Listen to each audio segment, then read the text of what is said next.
May nga po, Negros. Ini ang Digicast Negros X. Ang nagapanguna nga napulo ka mga balita sa isla sa Negros ang amon ni kadulong sa inyo. Updin ninyo kami via Facebook, YouTube, kag sa KK Channel 11. Kag subong mabatan nyo kami live sa FM station nga 91.1 FMR Bacolod. Kag yari na ang top 10 nga mga balita sa Negros, subong adlaw. Mayor Adi Benitez nagmando sa pagpauntat sa tanan nga mga road kag drainage project karon nga Mascara Festival. Mga nahalitan sang NPH ni 2023 nagdoble kung ikumpara sa 2022. 58 tanan ang nagkaladakpan bangod sa illegal parking kahapon nga adlaw. Mga wala health cards, hindi pwede makabaligya sa mga kiosko sa Mascara Festival sites. Kag sa Good Vibes, Barangay Takuling nangin kampiyon sa Congressman Greg Gasataya Basketball League 2023. Tinatanan sa Digicast Negros X. Sa number 10,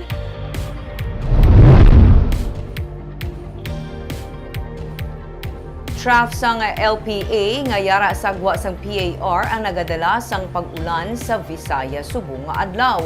Kung magsulod gidman sa PAR ang LPA kag mangin isa ka bagyo, ginapaabot kay ini ang magalabay sa Visayas. Ang pag-ulan nga na-eksperyensya sa Bacolod City kag Negros Occidental subong nga adlaw ang dala sang trough o kon extension sang low pressure area nga yara pa sa gwa sang Philippine Area of Responsibility.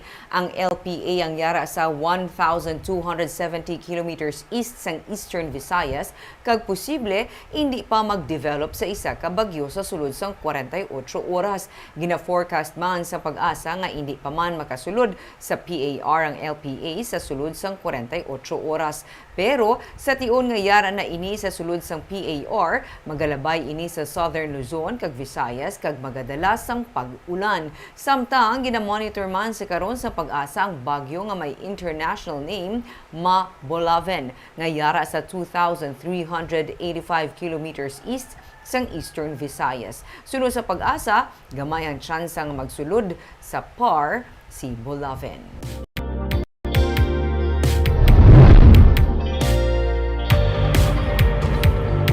Sa number 9, Bago City nakasunod sa gihapon sa top 100 green destinations sa kalibutan. Sa ikaduha nga sunod-sunod nga tuig ang sustainable tourism practice sa Bago City ang nakasunod sa gihapon sa top 100 green destinations list nga isa ka international platform nga nagakilala sa pagpaningwa sa mga lugar para sa sustainable tourism development. Ang entry sa syudad nga growing a food sufficient and climate smart agroecological destination ang gikilala bilang isa sa mga green destinations top 100 stories for 2023. Si Bago City Senior Tourism Operations Officer Mayan Fortus ang nagtiglawa sa kay Mayor Nicolas Yulo kag nagbaton sa award sa Green Destinations President Albert Salman sa Green Destinations Top 100 Unveiling Ceremony sa Seaplane Harbor sa Tallinn, Estonia kahapon nga adlaw. Si Fortus nga man ang Sustainability Coordinator for the Top 100 Stories ang nagsiling nga ang entry sa syudad ang nagapakita nga ang Bago City bilang isa ka prime agroecological destination sa Negros Occidental. September 2022, ang Reviving the Majestic Diversity of the Bago City Watershed project sang Bago ang nalakip man sa Green Destinations Top 100 Stories list kag nangin third place sa mga finalist para sa 2023 Green Destination Story Awards sa idalom naman sa Environment and Climate category.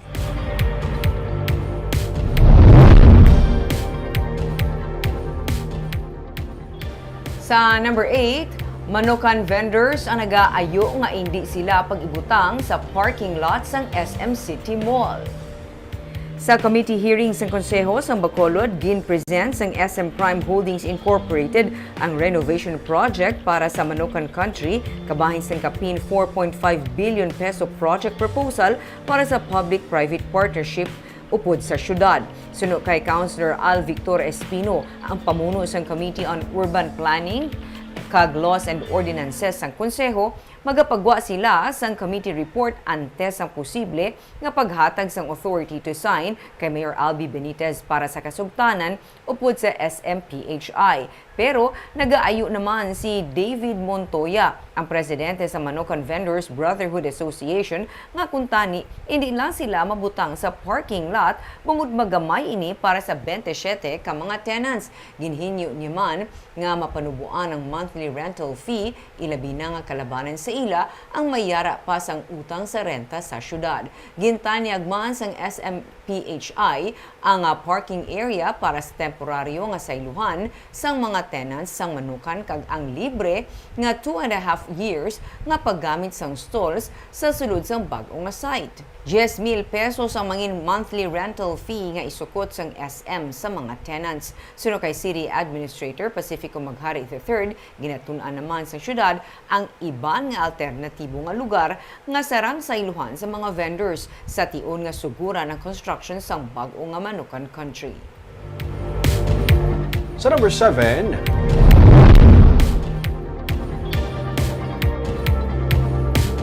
pamuno sa Negros Occidental PNP nag-atag nga lubos sa ginahatag sa karon nga kooperasyon sa kabangkalan PNP angon sa ginahimong investigasyon tuhoy sa Tabugon encounter.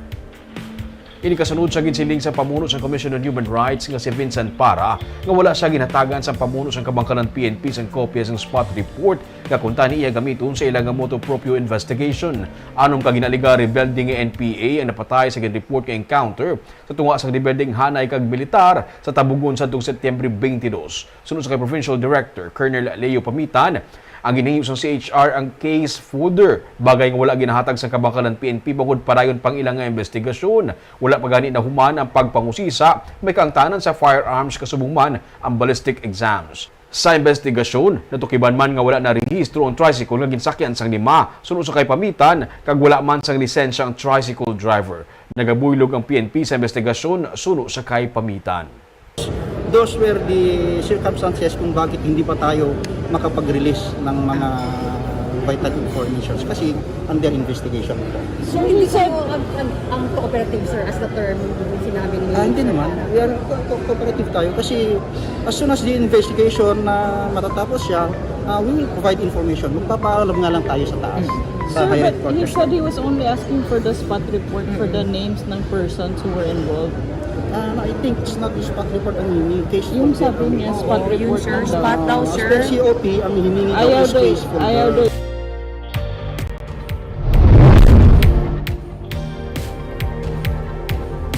Sa number 6, bangkay sang isa ka lalaki na sapuan sa Santa Catalina sa Negros Oriental. Ginausisa karon sang Negros kung bala may foul play sa kamatayon sang isa ka lalaki nga nasapuan na lang mga patay sa sitio Toril, Barangay Mabuhay sa Santa Catalina, Negros Oriental sang Domingo nga adlaw. Ang biktima ginkilala kay Roger Balasabas Navales sang Lapu-Lapu City, Cebu.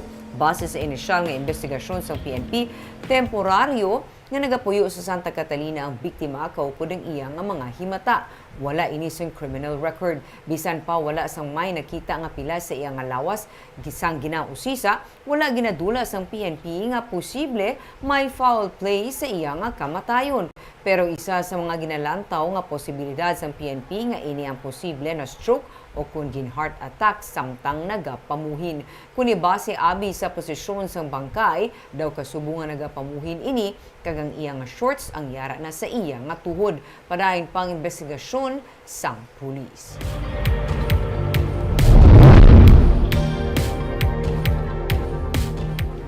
Sa number 5, mismong anak sa mag-asawa nga Fausto nga ginpamatay sa Mamaylan City ang magatindog nga tagreklamo sa kaso nga murder nga ipasaka batok sa NPA.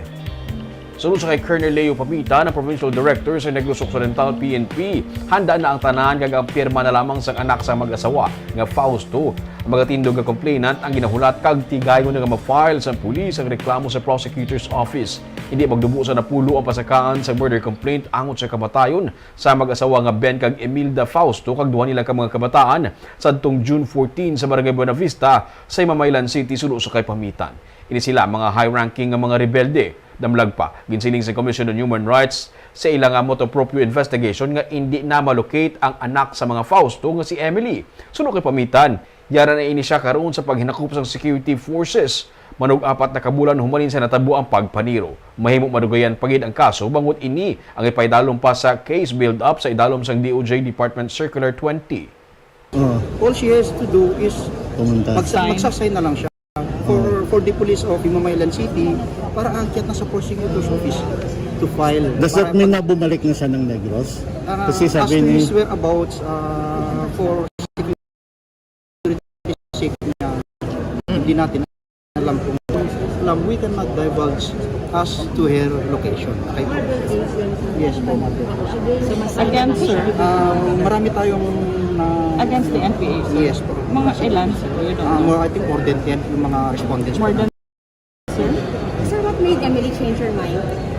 Siguro sa mga constant communication namin with her, she decided to file the case.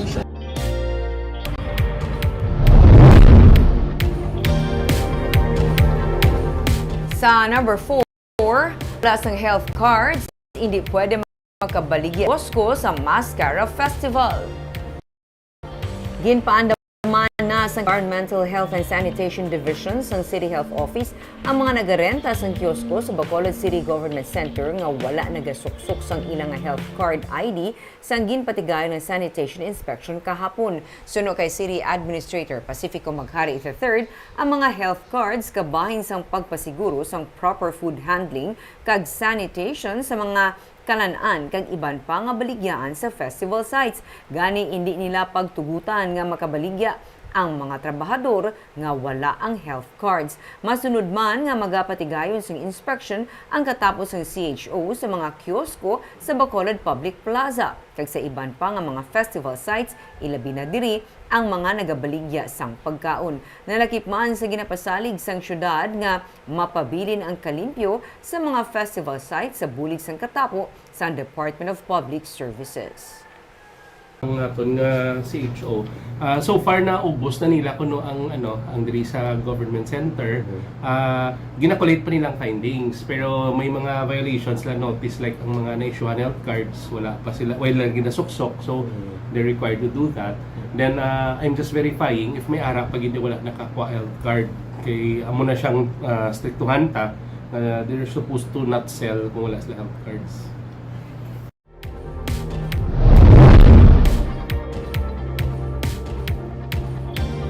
Sa number 3, nagdangat sa 58 tanan ka mga motorista ang nadakpan bangod sa illegal parking kahapon nga adlaw.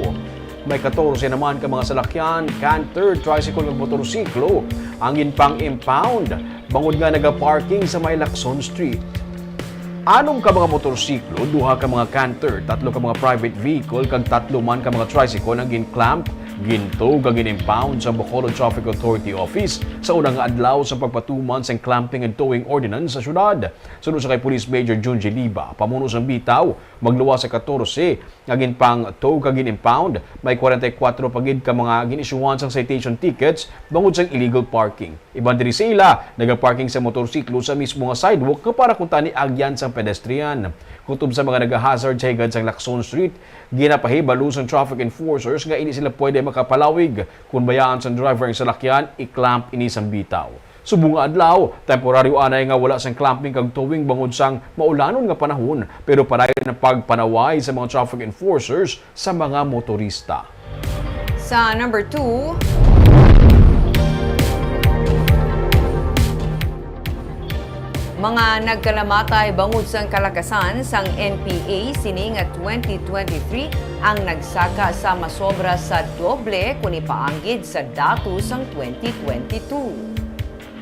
Sang 2022, 11 ang yara sa listahan nga nagkalamatay bangod sang pagpangamot kag ginaalegar pagpangamot sang NPA. Pero sang 2023, humalin Enero tubtub August 9 pa lamang, 27 ang ginpamatay kag ginaalegar pamatay sang NPA. Sobra sa doble ang ginsaka sa datos ukon 145%. Iniapesar sa ginasiling sang militar nga sa anong ka mga guerrilla fronts nga naga-operate sa Negros, 3 diri ang dismantled na kag 2 naman ang naghuyang na. Sa sining third quarter, ginabulubata 53 na lamang ang manpower sang rebelding NPA kag 197 naman ang ilang nga armas luthang.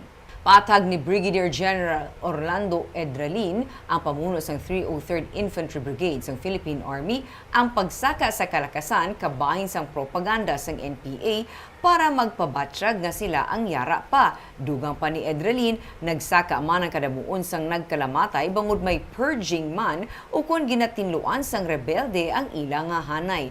Target man sang NPA ang mga asset kag isang gobyerno. Padayon man ang panawagan sa pagbalik sa gobyerno, pero suno kay Edralin, pabaskubon pagid sang militar ang ilang operation kag intelligence gathering. They're also against doon sa nakikita nila ng mga kasama nila may purging din sila from within. And these accounts kung bakit tumataas, this form part din ng propaganda nila na they still exist despite of the debacles and despite of the several casualties na nagkaroon sa kanila during this period of time when 2023 comes. We need to do what is necessary to promote and maintain our peace and order and to safeguard our national security and interests. The missions of the AFP and the PNP are interconnected. Each will always need the support of the other. Therefore, a sound partnership is essential in our fight against insurgency, terrorism, narco-terrorism, and criminality. Kag sa numero 1 sa mga balita, subong adlaw.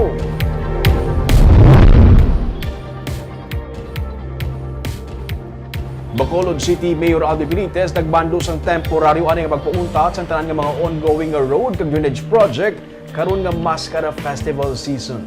May report si Nico Delphi. Halin sa ginpatuman nga bridge repair project, diversion channel kag mga road and drainage project ang temporaryo nga ginpauntat na sa Department of Public Works and Highways sa siyudad sang Bacolod. Ini matapos ginmando ni Mayor Albi Benitez agod nga mapahagan-hagan ang pag-uot sa mga salakyan karon nga Mascara Festival. Issue na order stopping all constructions sa mga major thoroughfares sa Bacolod. So hindi na ni mga new constructions nga ginpauntat ya, hasta ang mga existing nga mga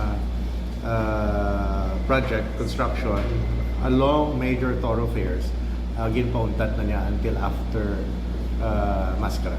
May ongoing road and drainage project man sa Gatuslao kag Aguinaldo Street nga karon ginhingagaw nga matapos antes sa natalana nga road closure sa Dalan Lacson sa Oktubre 16 tubto 22 kag ang among mga dalan ang ginagamit nga alternatibo nga rota sang mga salakyan. Ang ako nga ayo sa DPWH ang mga new lang kung nasugura na why naman hindi naman mapuslan but ang iya ginhimo yun pauntat tinatala. So gataga na sila extension kani mayor kay ang sa may Gatuslao October na ang deadline. Siguro they will just extend it. Ginpasalig naman ni Bitaw Head Police Major Junji Liba nga mangin passable ang Gatuslao kag Aguinaldo sa tion nga ipatuman ang road closure. Pagkatapos ang selebrasyon, plano nga balikan sa mga contractors ng DPWH ang tanan nila nga mga ongoing project sa syudad. Samtang sa pagsugilanon man sang alkalde upod kay DPWH Regional Director Engineer Sunny Boy Oropel kag District Engineer Abraham Villarreal ngalun sa yara karon sa Pungso, Japan na istoryahan ang plano angot sa construction sang floodgates nga kabahin sa mga solusyon sa pagsulbar sang problema sa baha sa syudad. Nico Delphin para sa Digicast Negros.